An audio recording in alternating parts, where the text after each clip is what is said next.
Kabilugan ng buwan, uso sa baryo ang panghaharana.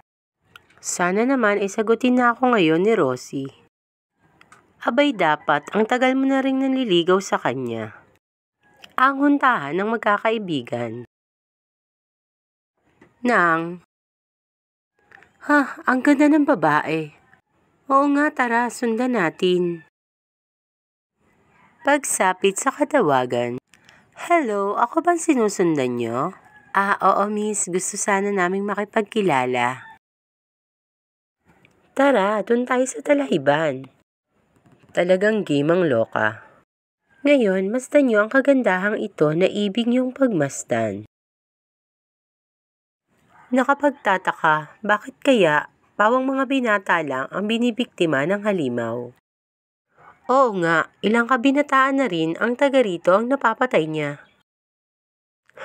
Tahimik na at tulog na ang mga tao kung bakit kasi nasiraan yung bus na sinasakyan ko, kaya naatraso ang dating ko.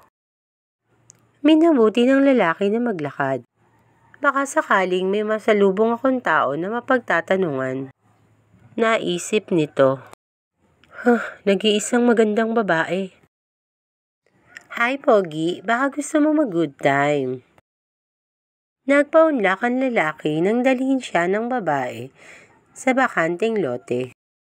Hi, masdan mo muna ako bago ang kini ng alindog ko. Nagulat ang lalaki. At nakita niyang nagbago ng anyo ang babae. Isang kampo ng kadiliman. Lalabanan kita. Mabilis ang pagkilos ni Diego.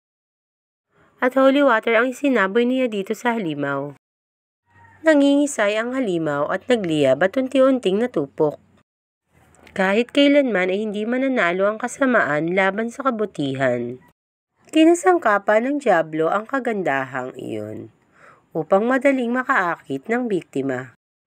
Salamat po, Diyos ko, patuloy niyo akong ginagabayan upang malayo sa mga tukso.